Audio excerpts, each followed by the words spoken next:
Hello and welcome to Hen Life. Hen, that is her entrepreneurial network, is a community to inspire, inform, and support women entrepreneurs to build impactful businesses.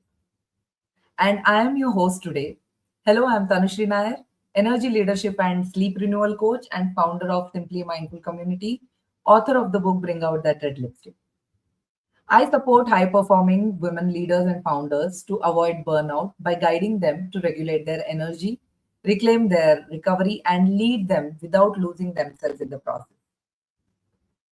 So, I want to start with a confession. Most of us, maybe at late night or 11 o'clock p.m., must be staring at a to do list that never ends. And I always keep thinking, I just need to be a little more motivated. I need to want it a little more and I need to push a little more harder. Does this sound familiar to you? At least it did for me. Here's the truth that we are unpacking today. We don't have a motivation problem, we have a bandwidth problem. And you're not lacking drive. You're lacking space, mental space, emotional space, physical space. And because you're carrying a load that's invisible to everyone except you. The mental note to call the doctor, the guilt of missing your kids' practice for a client call, the guilt of thinking about work while you're at your kids' practice. These all are invisible loads that we carry, and no amount of motivation can fix an overloaded system. So, joining us today is Geethapriya Iyer, an emotional wellness coach who supports women entrepreneurs to stop drowning in guilt and start reclaiming the bandwidth they need for their ambition to actually be. Geethapriya Iyer has 23 years of experience from different domains. She evolved into an emotional wellness coach with a background in psychology and her deep experience in spirituality, which helps her to bridge the gap between both her work and coaching. Her educational background, she is a master's in human resource management, MA in counseling psychology, and she's pursuing PhD in psycho-oncology. She's a director of Pratiti Welfare Foundation, which shows the philanthropic side of her. She's also received many accolades, the World Book Record for Humanitarian Work, Rotary Club Award as a change maker, and She Splash Awards 2026, and many more. So welcome Geethapriya, and let's talk about what's really stealing our capacity and how to get it back. Welcome to Hen. Thank you, Tanushree. Thank you for having me over this conversation. So thanks to Team Hen as well. And So this is a very important conversation, Geethapriya. Uh, and I think this conversation takes place quite frequently, but I think no matter how many times this conversation has taken place, this is constantly a reminder for women to remember that you have to, you can not just keep moving forward and keep thinking that I have to be motivated or inspired enough, but also remember the side which needs to nurture and take care of themselves. So, Geeta Priya, a quick question. Why do mhm. so many women feel guilty when they ask for help? See, the sense of guilt comes from the sense of being judged, or the fear of being judged, or the thought that am I not good enough? These are the pressing questions that comes. No, all have been there. Like we, before asking a help, we will always think, is it something that I cannot do? Can I not do this? Right? It is, but there is no shame in asking for help if we don't have the bandwidth. This is what I have learned in life. I'm today 45 years old, 46 years old, and I have been there where I have personally felt, shy. But now today I ask for help. I cannot do this alone, so I need to create bandwidth. So it is. I don't have any shame and guilt towards asking for help. And so rightly said, Geeta Priya, that I mean, including me, there was a time when I would, it's not guilt or shame, but I would really feel like, I can do this. I don't need to ask for help. I can manage it alone. Instead of supervising somebody or giving 100 instructions to somebody to make them do that work, I think I can manage this all by myself. And I think that's what a pertinent point that you're bringing in here. So my next question is, how can we recognize the difference between responsibility and emotional overload? Or I would like to rephrase this to a better question, as in, can you explain the difference between a motivation problem and a bandwidth problem? How would a woman know which one she is actually dealing with? Okay, so motivation problem. See, we don't lack motivation, as you said. None of us lack motivation. We all have that, that zeal in us.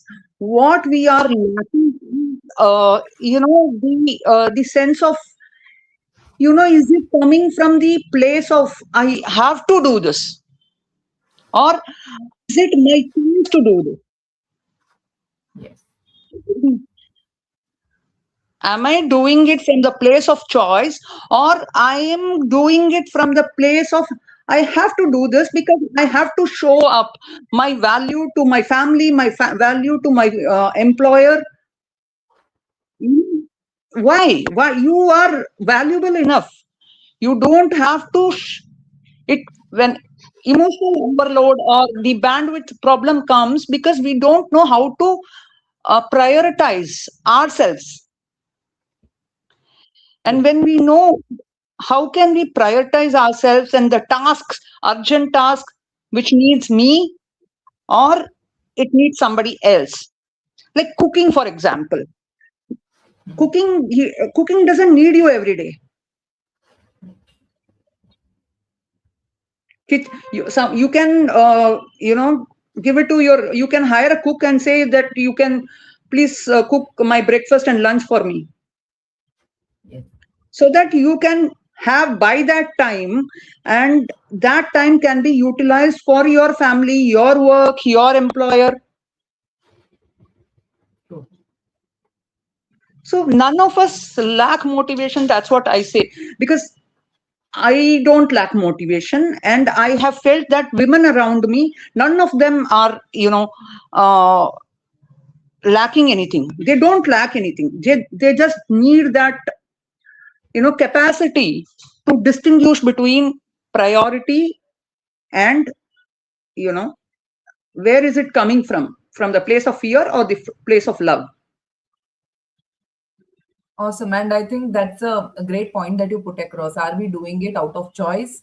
Are we doing it from the zone of choice, or we are doing it from the zone of fear? And I think most times the pressure, the stress gets onto us, and we start moving from the zone of choice to the zone of fear.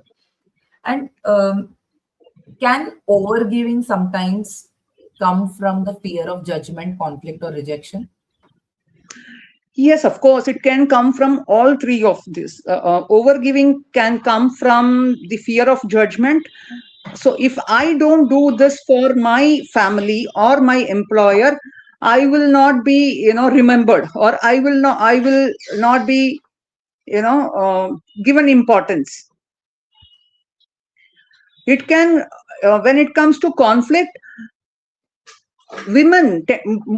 basically women, they tend to do lot of things to avoid conflict. To upkeep peace, they will overstretch themselves.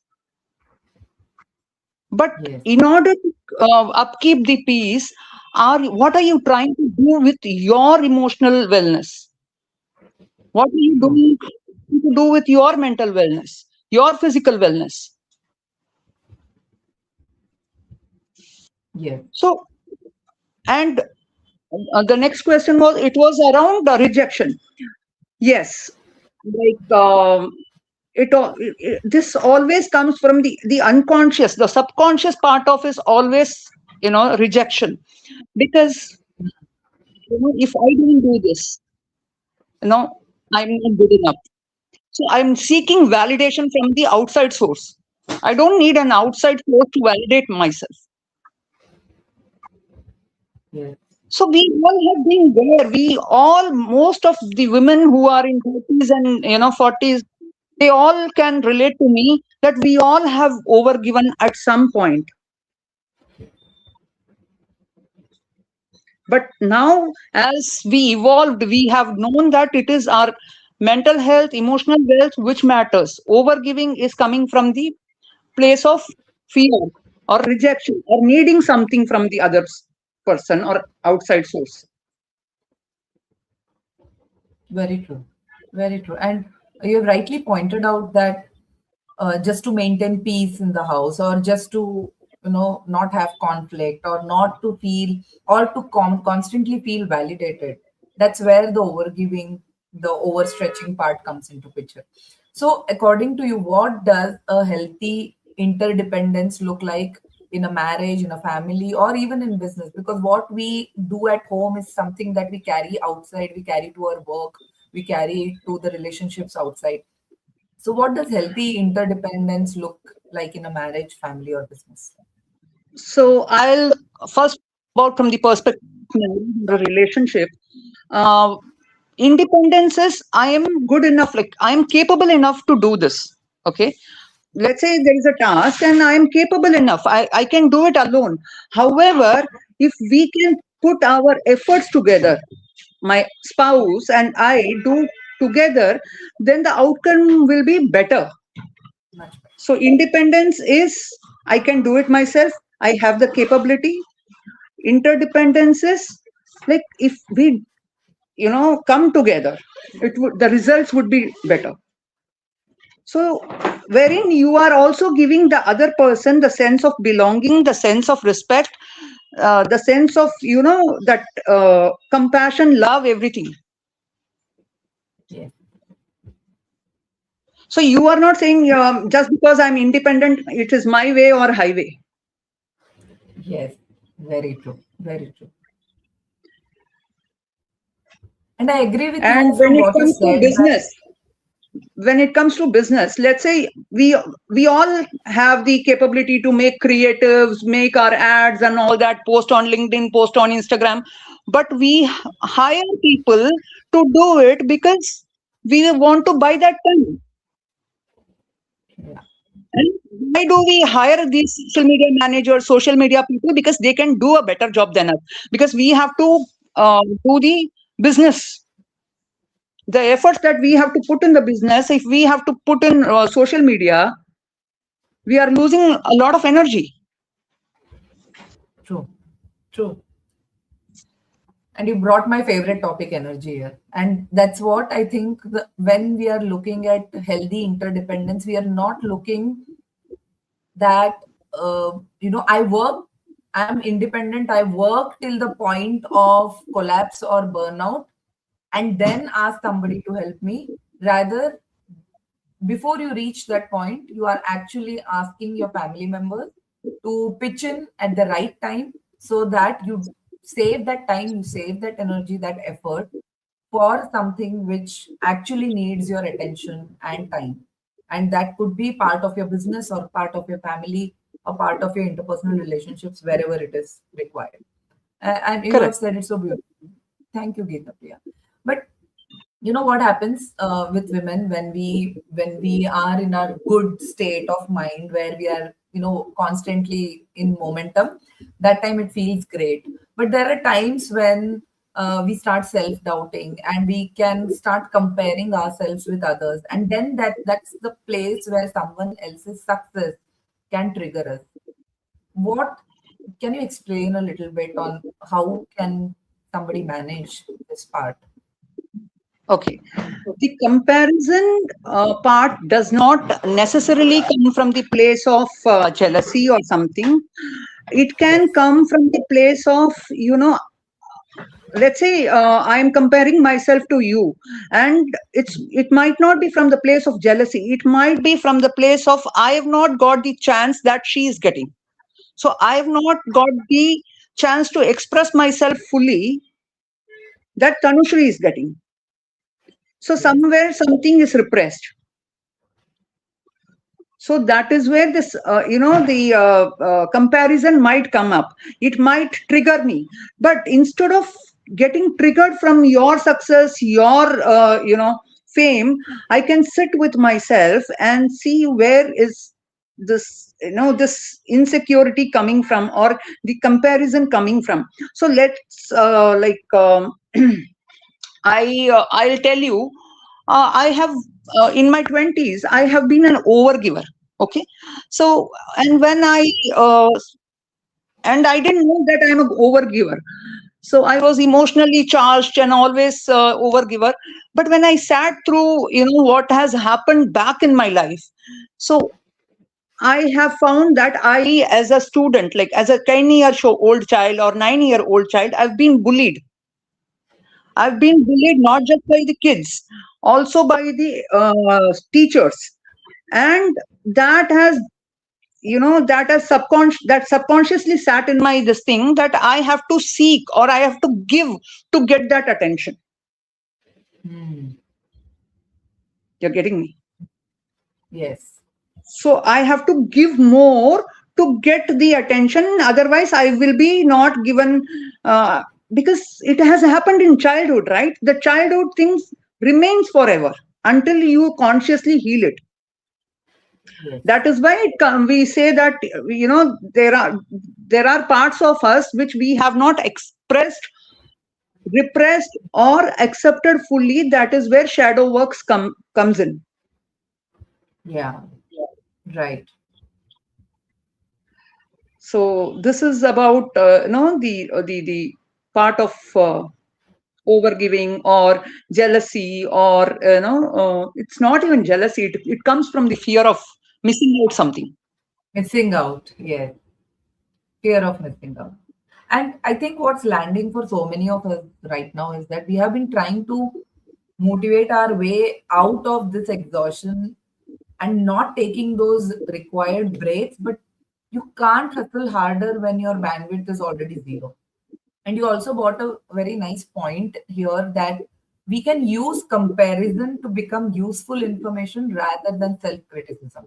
And I think that comes out very strongly whenever we have a feeling, as in, like you mentioned, the fear of missing out.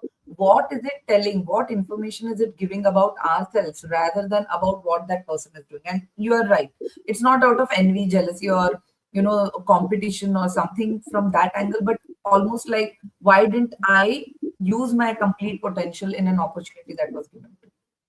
So, Geethapriya, what can be one or three practical ways a woman can create more mental and physical bandwidth?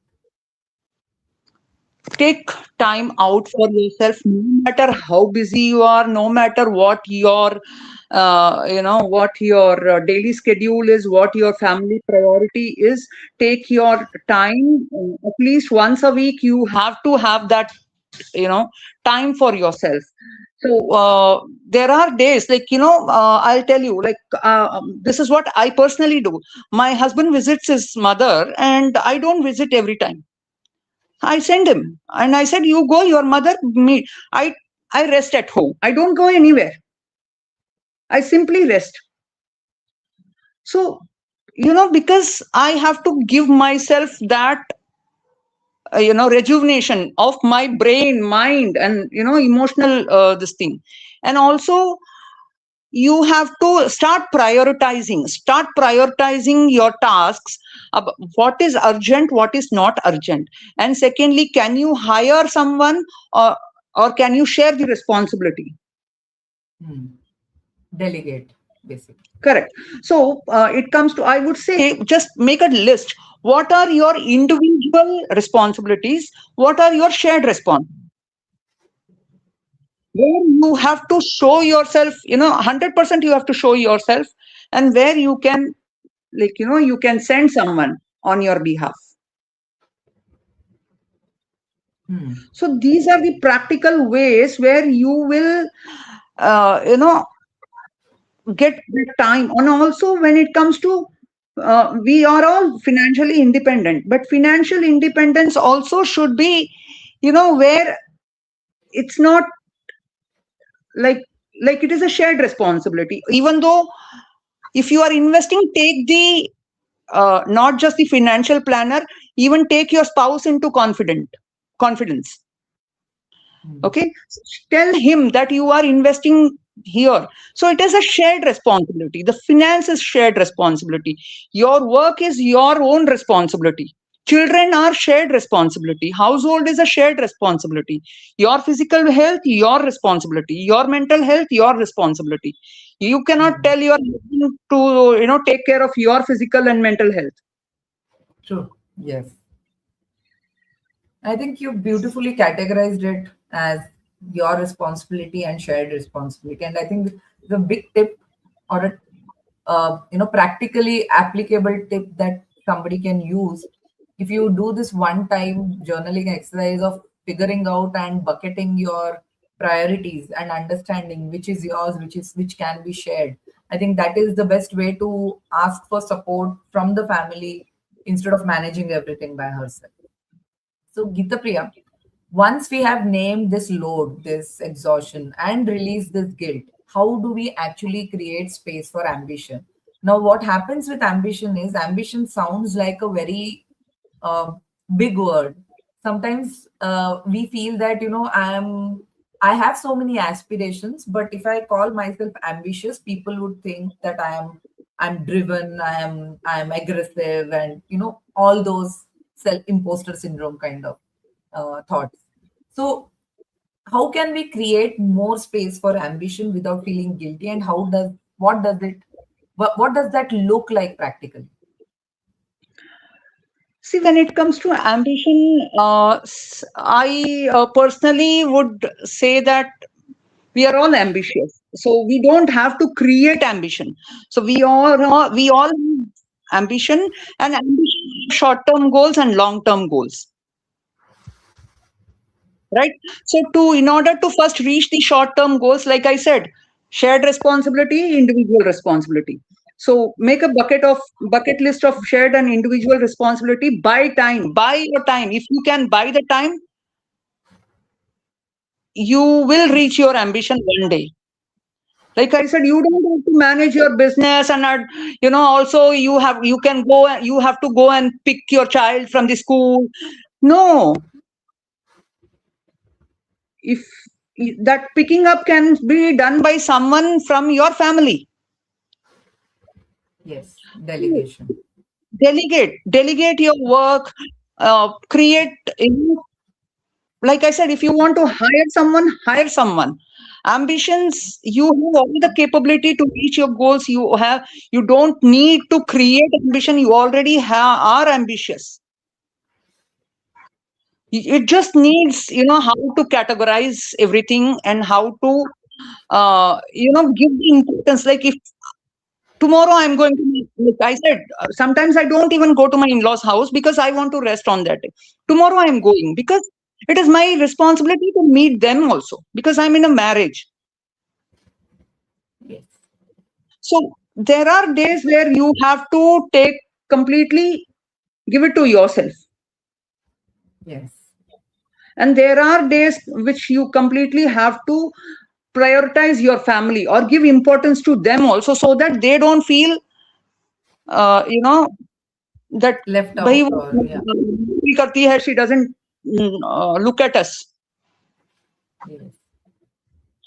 So just, like, you have to categorize. That's what I have personally done in my life. I categorize. And I also rejuvenate myself. Twice a year I take 10 days or 1 week break. I go on a solo trip, and because that gives me kind of satisfaction, that heals me, because nature heals me. Okay. And my vacation with my family, my husband, my children are different. Yes. So take that space out, time out. क्योंकि आप जब अकेले होते हो ना, जब आप ऐसे ट्रिप्स में जाते हो, your mind, when you are relax, rejuvenated, you get creative ideas to reach your goals. Trust And I me, absolutely heavily agree for that. I I have absolutely done this, strongly because agree. when I am alone, when I go with my husband, my children for any vacation, because I have to meet their time, their lunch time, their breakfast time, their thing. When I'm alone, I'm all alone. मेरा अपना अपना time है, अपना clock है. True. So, And true, that is you what your have to attention gets fragmented. start delegating, start initiating, uh, conversations. Let's see, if you are not a social media person, hire a social media person. Because आज के जमाने में सब कुछ social media में चल रहा है. True. Take time for yourself. Give yourself that, whatever makes you happy. For me, it is travel. For you, it could be something different. True. So And wonderful. And that's a very and I think the solo trip kind of touched my heart, because I think that is one thing which I really love, that you said that when we are with the family, we have a fragmented attention, and when we are with ourselves, though it takes time to come to that point, but in a day or two, we actually start being with ourselves and enjoying. And the part about creative ideas is so right, and would definitely encourage women to go on solo trips or trips with women whom you don't know, because then the gray cells start working in a very different way. So before we wrap up now, Geeta, can you leave our hen community with top three golden takeaways from today's talk? like I just said, today, sit with yourself, reflect that what is that you have not expressed fully. So take that, whether it is expression outside of you, like you have to express something to the other person, express it. Or else, if you have to sit with yourself and express it fully, write it down. Take a notebook and write it down. Like, when you write your emotions down, it gives you a lot of, you relieve a lot of stresses. And also delegate. Like I said, if you can delegate work, start delegating. Start delegating. Also, uh, like one more thing, breaks. Take breaks. ऐसा नहीं है कि मैं 8-8 घंटे बैठ के काम करती हूँ. I take break. I take break. एक आधा घंटा I will listen to this Ilayaraja songs or some songs which gives me little boost. कि ठीक है, like I've taken. So even on daily basis, take breaks. And the other one I would say, delegate, initiate your conversation, sit with yourself, reflect, and take time for go for whatever makes you happy. And the last point is very important. Whatever makes you happy, please invest in yourself, whatever makes you Correct. happy. Yes. Wonderful. Because at the end of the day, everybody is aiming at happiness, peace, and peace of mind, emotional wellness, mental wellness. Yes. So, Geethapriya, how can our community connect with you if they want to go deeper into this work? So you can connect to me over the WhatsApp, and I can tell you how the protocol. Yes. And Geethapriya is there on the Hen Community platform. Please connect with Geethapriya here on the Hen Community platform and engage with her. And do share with her how you can work your bandwidth and increase your bandwidth and work towards your ambition without guilt and shame. So, if there are any audience questions right now, can we take them if you have any questions coming in?